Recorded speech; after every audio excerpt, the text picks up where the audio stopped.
Welcome to another physics video. Today's topic is the Doppler effect. You have probably heard the Doppler effect without even knowing it. Here is an example. Listen closely to the pitch of the police siren.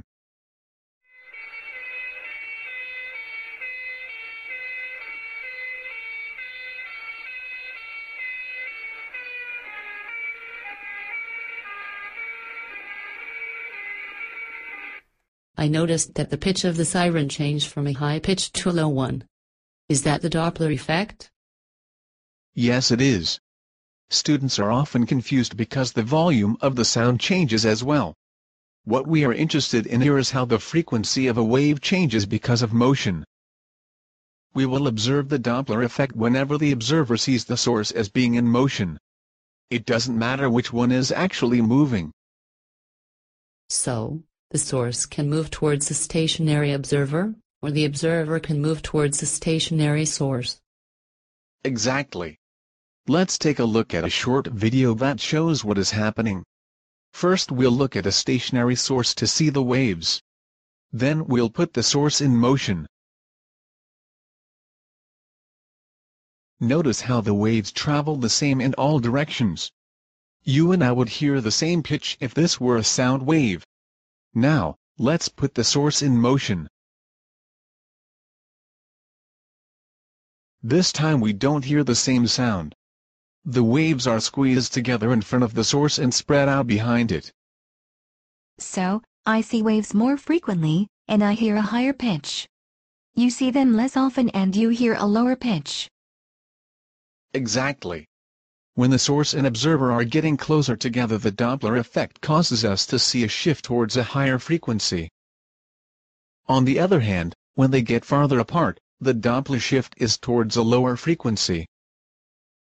Let's listen to that siren again. In the beginning the siren is coming towards us. Can you detect when it passes us?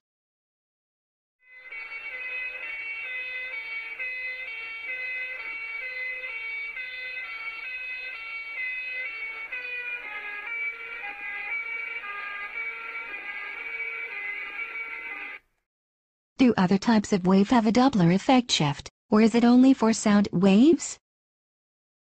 All waves can exhibit a Doppler shift.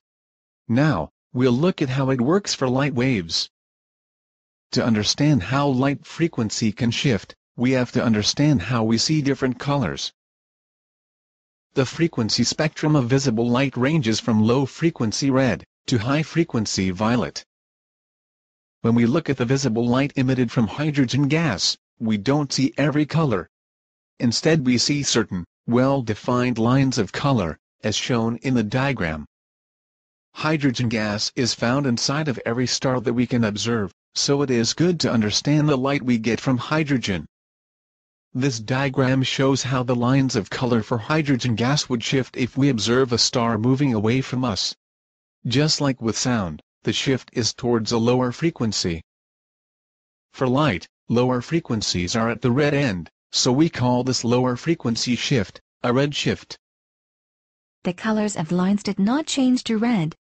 They moved slightly closer to the red end of the spectrum, but we still see magenta, blue, green and red lines. If the star were coming toward us, we would see a shift toward higher frequency, just like the sound shifted to a higher frequency. And, because blue is at the high end of light frequencies, we call this shift a blue shift. Once again, the line colors did not all become blue. They just moved a little closer to the blue end of the spectrum of light. Let's review. The Doppler effect is an apparent shift in the frequency of waves due to motion between the source and the observer. When the source and observer get closer together, the frequency of the waves appears to increase. For light, this is called a blue shift. But, when the source and observer get farther apart, the frequency appears lower. For light this is called a red shift.